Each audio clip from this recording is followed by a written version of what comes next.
डर रहे बरकरार। क्या वाकई जिस तरह से अयोध्या में राम मंदिर की प्राण प्रतिष्ठा 22 जनवरी को होनी है, लेकिन उसके पहले अगर राम मंदिर को लेकर देखें तो सियासत तेज रफ्तार भी पकड़ रही है। एआईएमआईएम चीफ और हैदराबाद के सांसद असदुद्दीन ओवैसी ने भड़काऊ बयान दिया। ओवैसी ने अपने एक भाषण में राम मंदिर पर निशाना साधते हुए मुस्लिम नौजवानों से मस्जिद को आबाद रखने की अपील कर दी थी।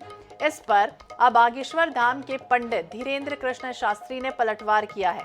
उन्होंने ये कहा कि यह ओवैसी का डर दिखाता है और भगवान करे कि उनका डर बरकरार भी रहे। पंडित धीरेन्द्र शास्त्री ने यह भी कहा कि अगर हमें मस्जिदें तोड़कर मंदिरों को बनाना होता तो पुजारी ही मस्जिदों की जगह मंदिर बना दिए होते। हमें मस्जिदों पर मंदिर नहीं बनाना है, जहां हमारे मंदिर थे वहां हमें मंदिरों का पुनर्निर्माण करवाना है। इधर भाजपा का यह आरोप है कि ओवैसी राम मंदिर के अभिषेक को सांप्रदायिक बना रहे हैं। विश्व हिंदू परिषद ने भी ओवैसी के बयानों की आलोचना की है। तो वार पलटवार ओवैसी ने जिस तरह से बयान दिया, अब लगातार जारी है। सियासत तेज हो गई है। ओवैसी का डर है, धीरेन्द्र कृष्ण शास्त्री ये कह रहे हैं। तो एआईएमआईएम प्रमुख असदुद्दीन ओवैसी ने मुस्लिम युवाओं से ये कहा था कि उन्हें मस्जिदों को हमेशा आबाद रखना चाहिए, और इसके बाद धीरेन्द्र कृष्ण शास्त्री का बयान भी सामने आया है।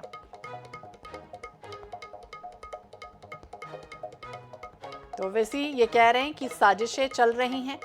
ओवैसी के इस बयान पर बागेश्वर धाम के पंडित धीरेन्द्र कृष्ण शास्त्री ने पलटवार कर दिया। उन्होंने कहा कि ओवैसी का डर दिखाता है। होना ही है, होकर के ही रहेगा और होना ही चाहिए।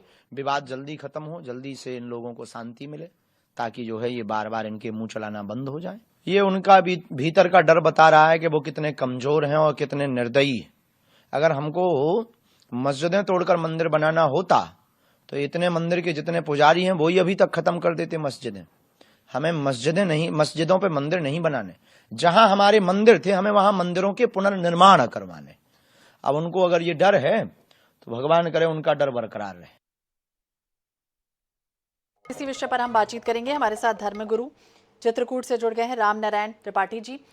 त्रिपाठी जी, बहुत बहुत स्वागत है आपका INS 24/7 पर। मैं हूं आपके साथ श्वेता। और जिस तरह से ओवैसी लगातार बयान दे रहे हैं, एक तरफ तो 22 जनवरी को जिस तरह से उत्साह पूरे देश भर में दिख रहा है, यहाँ तक कि विदेशों में भी लोग उत्साहित हैं 22 जनवरी को लेकर, लेकिन जैसे जैसे तारीख नजदीक आ रही है सियासत भी तेज हो गई है। क्या डर रहे हैं वाकई ओवैसी इस तरह से बयान दे रहे हैं जिस तरह से कृष्ण धीरेन्द्र शास्त्री ने कहा? ये क्या है कि अब वो उनकी अपनी सोच है, लेकिन बाकी सनातन संस्कृति, हिंदू संस्कृति और जिसके आदर्श राम रहे हों, जिसके आदर्श कृष्ण रहे हों, भगवान राम ने भी लंका पर विजय प्राप्त किया, लेकिन वो लंका उन्हीं के श्रेष्ठ हाथों में विभीषण जी के सौंप के आए।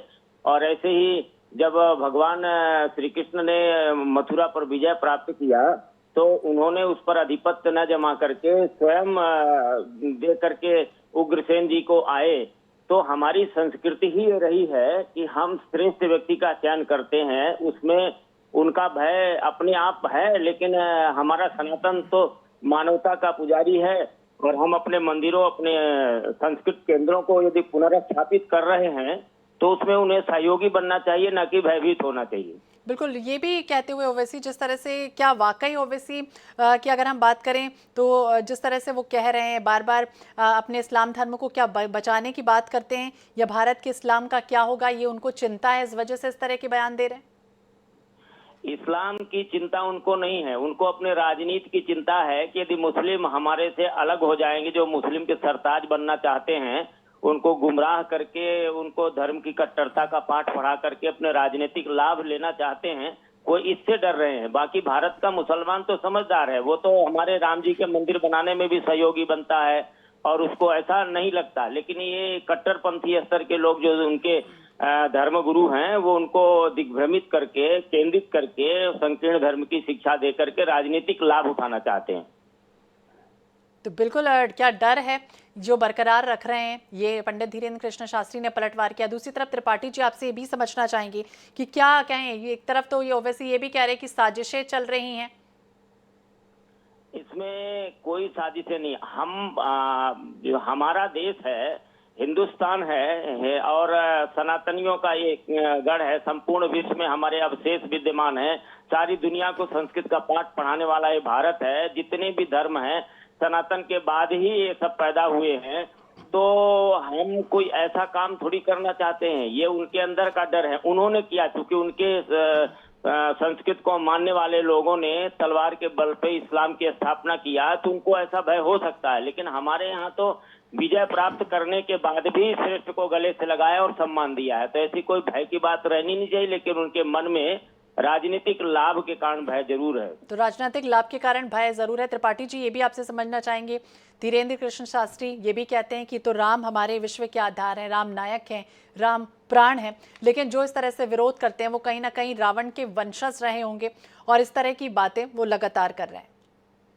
निश्चित रूप से हमारे यहाँ दो प्रकार की संस्कृतियां रही है। एक आदर्श को मानने वाली, जिसके प्रतीक हैं हमारे संस्कृत के प्रतीक हैं, राष्ट्र के प्रतीक हैं, भारत माता के विचारों के, भारतीयता के प्रतीक हैं, उसके आदर्श पुरुष हैं भगवान श्री राम, और सकारात्मक चिंतन के प्रतीक है। वहीं पर नकारात्मक चिंतन का प्रतीक रावण है कि रावण ने जो भी किया उसका परिणाम उनके जीवन में क्या आया, और राम जी ने जो किया उनके जीवन में परिणाम क्या आया। दो संस्कृतियों का तुलनात्मक अध्ययन ही राम और रावण का वास्तविक युद्ध है, और वे उसी विचारधारा को मानते होंगे, इसलिए घबराते हैं। बाकी वहां भी तो विभीषण थे और राम जी के साथ में आकर के उन्होंने न्याय का साथ दिया।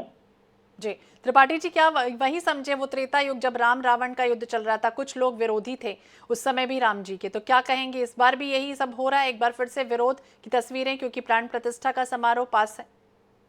एकदम बिल्कुल सही है। ये सदा से दो प्रवृत्तियां विद्यमान रही, आस्तिक और नास्तिक। राम को मानने वाले और रावण को मानने वाले थे, देव मानने वाले और दानव मानने वाले। दो प्रकार की संस्कृति विचारधारा का युद्ध तो सनातन काल से चला आ रहा है। उसमें विजयश्री तो उन्हीं की प्राप्त होती है जो राम के चरित्र और सनातन धर्म को मानते हैं, और सनातन धर्म विश्व में स्थापित होने वाला है। इसलिए तो इंडोनेशिया की महारानी ने भी 25,000 अपने मुस्लिम अनुयायियों के साथ उन्होंने हिंदू धर्म स्वीकार किया। कुछ विशेषता रही होगी तभी तो स्वीकार किया उन्होंने।